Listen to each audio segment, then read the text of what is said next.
Under the eternal glow of Valari crystal moons, Seriphus trembled, the newborn in her arms wrapped in woven starlight.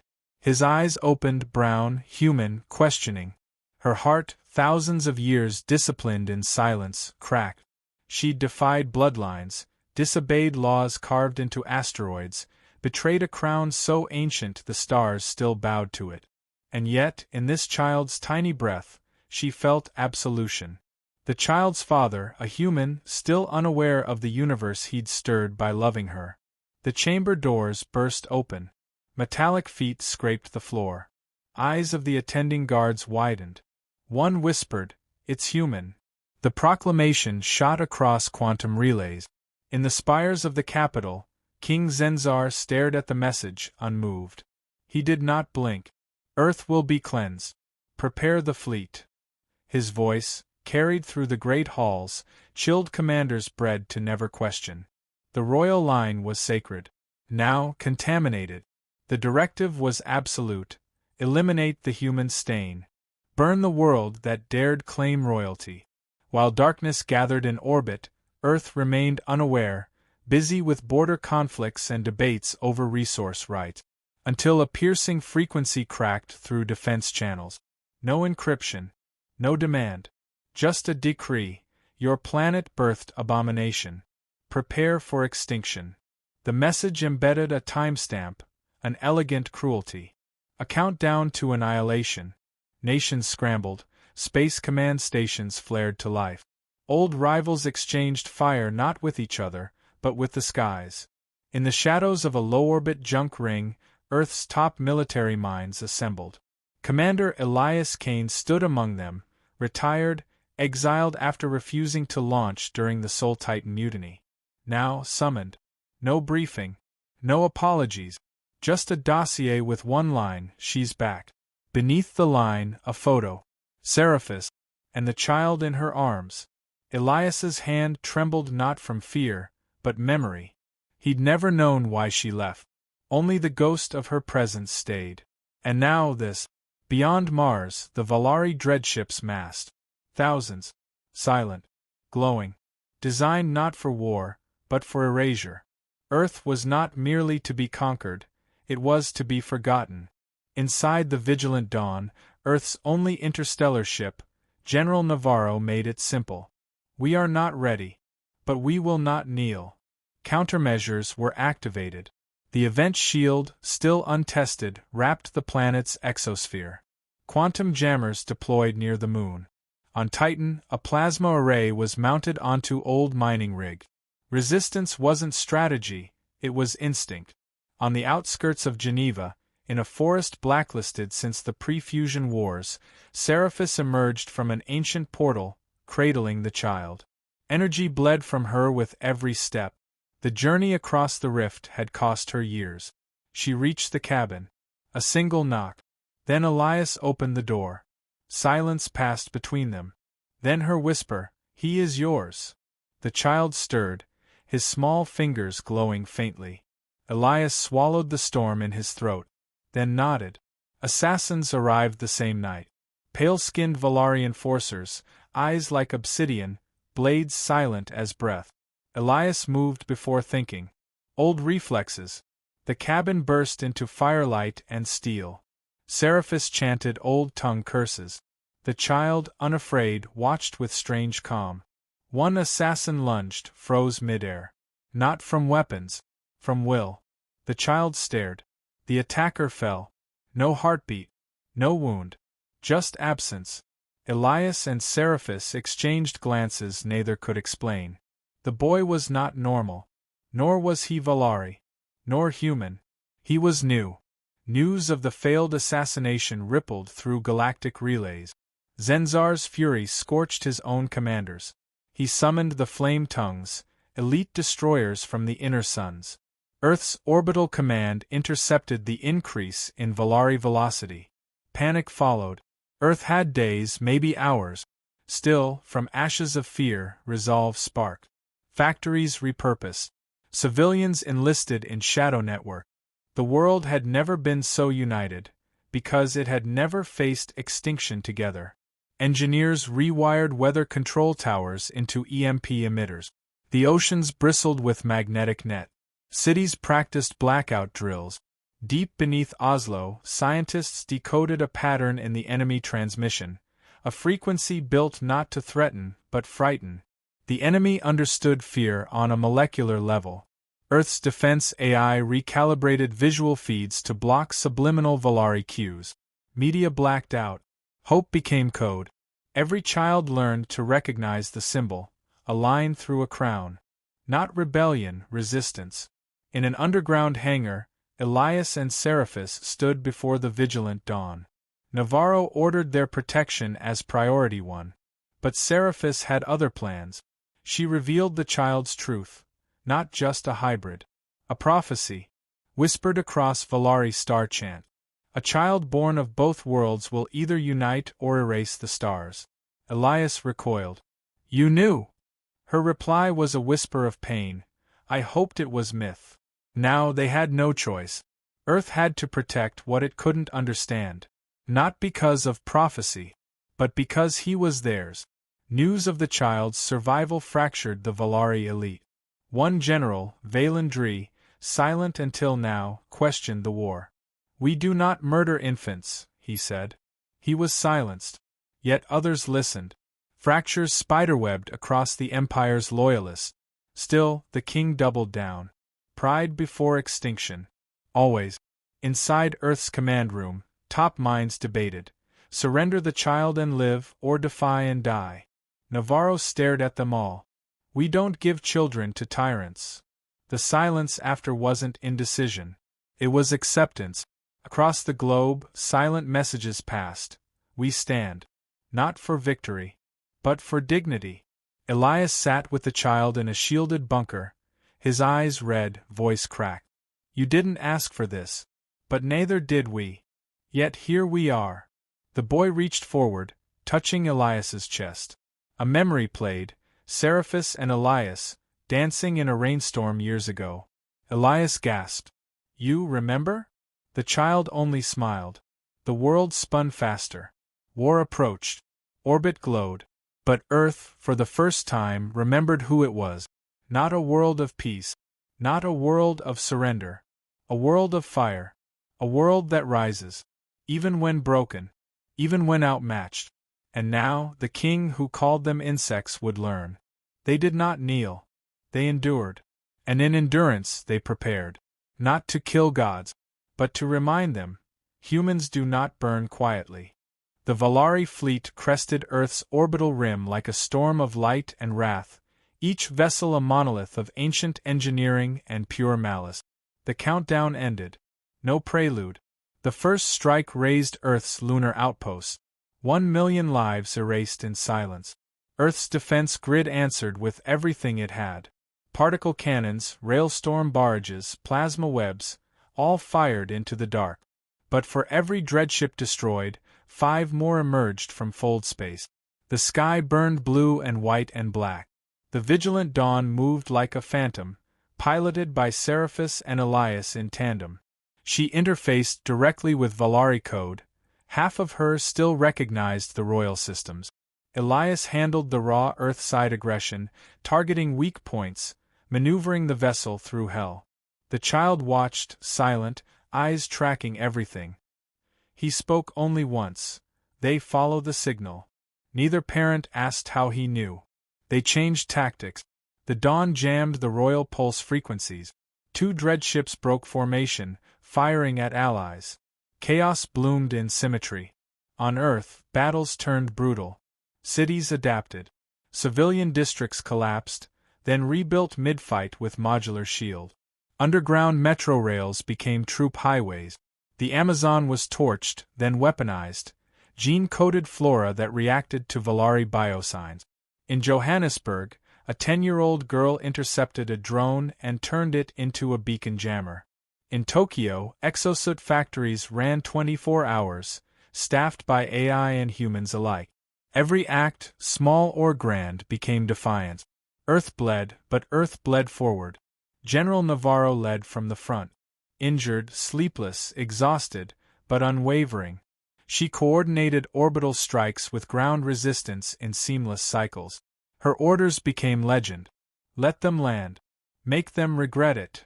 Valari elite forces, once myth, now manifest, encountered resistance they hadn't expected. Humans willing to die not for orders but for each other. No logic, no algorithm could quantify it. The Empire faltered. Within the Valari Council chambers aboard the central dreadship, arguments fractured unity. Some lords demanded withdrawal. The king's fury boiled. This planet infects us with disobedience. He ordered planetary bombardment. Fire from the heavens rained down. Antarctica vaporized. Pacific trenches cracked. Atmospheric density began to shift. The planet screamed, but it still turned. In hidden bunkers, Seraphis began chanting the Song of Tethering, an old Valari rite meant to call ancestral spirits. But she redirected it, used it to bind her child's pulse to Earth's core frequency. The child pulsed once, every satellite aligned. Global comms rebooted in unison. From ashes of collapse came a singular message, still here. The king's face twitched when he heard it. He activated the Maelstrom engine, a doomsday device capable of igniting Earth's atmosphere in one pulse. It began charging. Elias made a decision. He transmitted a message to every remaining Earth outpost. It's time. All reserve weapons launched. Project Dreadbreaker, an experimental kinetic lance housed in a decaying orbit, fired its core. It didn't aim for ships. It aimed for the engine. Seraphis amplified its path using her blood, coded through Valari royal clearance. The lance pierced the maelstrom before activation. The dreadship cracked in half. The sky changed color. Hope didn't return, it exploded. But the war wasn't won. It had shifted. Earth forces began to board Valari vessels. In one such raid, humans planted viral AIs designed to do one thing: question orders. One ship turned back. Then another. The king, sensing unraveling, summoned the Void Guard, beings of ancient starlight and shadow. But they hesitated. The child's signal now resonated across systems. Some Valari began chanting his name. On the battlefield, the child, now slightly older, time bending around him, stood at the center of Earth's last city bastion. His hands glowed. Valari soldiers dropped weapons without command. Not because of fear, but because of recognition. They saw the crown that should not have been. The royal blood. The hybrid heir. The unifier. Seraphis collapsed from power loss. Elias held her. He's changing them, she whispered. The skies began to clear. The king, furious, ordered the last dreadnoughts to fire. The child lifted his gaze. A wave of gravity shattered them mid-launch. No explosion. No scream. Just stillness. The king's flagship remained, drifting, alone. Earth's people gathered across wrecked cities, bunkers, ruins. They looked up. They didn't celebrate. They waited. Waiting for a lie. Waiting for another betrayal. But none came. The child appeared on every screen, speaking in both tongues. This war is done. Not because you spared us, but because we chose to live. A final stand wasn't needed. There was no stand to make. The last weapon Earth had left was a boy who could not be categorized, not by science or sorcery. A being who belonged to no empire, but who'd already begun shaping a new one with words, not fire. The king issued one final order: retreat. Not in shame. In confusion. He did not understand what had beaten him. But his empire fractured. Civil war would follow. The myth of Valari perfection had been shattered by a world of imperfection that refused to bow. And in the silence that followed, Earth mourned, healed, and began again, not just as survivors but as something new. A people who fought not because they believed they could win, but because they must not lose. Not for power, but for each other. For the child. For what came next. The Valari exodus left Earth orbit trailing shattered hulls and broken pride. Their empire fractured into silence. Across Earth, the dust settled, but the scars endured. Cities turned to craters, oceans poisoned with alloy and plasma, survivors displaced in billions. Humanity stood alive, but changed. The world they had known no longer existed. Now came the rebuilding, and with it, uncertainty. No declaration of peace had been signed. No guarantees given. The war was over, but the threat of return hung like a shadow over every sunrise. The child, neither wholly human nor entirely Valari, walked the ruins unnoticed. Where he stepped, technology flickered back to life. Plants pushed through concrete. Machines whispered in tones not taught in any school. He was not just a survivor. He was a signal, a convergence of what had been impossible. Earth's leaders no longer debated his nature. They debated what came next. Some called for defense programs around his existence. Others whispered worship. But no one could ignore him. Elias, hardened by war and sleepless nights, stayed by the boy's side. Not as a protector now, but as something closer to a student. He watched as the child rewrote gravity fields with a glance, rerouted orbital satellites through thought, calmed riots with a word. Power without cruelty. Presence without threat. It unsettled the powerful, who only understood authority through fear. They attempted containment. He vanished. Not out of rebellion, but out of disappointment. Above, the remaining Valari remnants scattered across systems, splintering into factions. The royalists who stayed loyal to the deposed king began hunting any of their kind who questioned the old rule. Others, awakened by the child's survival, sought him, not to kill, but to follow. Whispers reached Earth. Broken fleets reforming, not to invade, but to understand. Fear returned in silence. Earth couldn't afford another war. Their solution was the same as before: prepare to fight. But some no longer believed in defense. They believed in transformation. Seraphis, her body failing from the tethering rite, vanished into seclusion, leaving only a message. He belongs to the stars now. Her absence hurt Elias more than he admitted, but he understood. She had given everything to birth change into a broken galaxy. Her legacy now breathed without her. Elias watched the child build structures from sound, gather data from lightning, and rewrite planetary magnetic fields to stabilize weather. He no longer feared alien invasion. He feared what humans might do to this anomaly in their care. A secret council formed among human powers, discussing the child as a variable. Some saw danger. Others saw evolution. A few demanded weaponization. They drafted plans, synthetic wombs, hybrid soldier programs. Their fear was not of the enemy returning, but of becoming obsolete. The boy disrupted everything: politics, faith, technology, and control. They called him the Singularity. But he never answered to any name but the one Seraphis had whispered once in his sleep: Leor. A movement sparked in the outer colonies. Human settlers who had survived bombardments without aid from Earth's core government. They saw Leor as salvation. His image began appearing in digital temples, rebel manifestos, and encrypted education platforms. He was hope, not for what he did, but for what he represented: a new origin story. And origins, when powerful, threaten institutions built on legacy. Elias found himself pulled into political hearings, debates, and interrogations. They asked if Leor could be controlled. He answered, he shouldn't be. That answer was not acceptable. Earth's elite began surveilling Elias, waiting for misstep. But they never saw Leor watching from afar. He moved among them unseen. Not to hide, but to listen. And when he finally spoke, it was not to the leaders, but to the people. He interrupted every feed, every screen, every channel across Earth and its colonies. No demands, no threats, just a simple message. You feared extinction, and you survived. Now you fear change. I offer you something else: transcendence. In moments, entire infrastructure networks rewrote themselves, energy became free-flowing, communication instantaneous. Disease patterns were rewritten at the atomic level. Language barriers vanished. But so did secret. The age of silence ended in seconds. The backlash was immediate.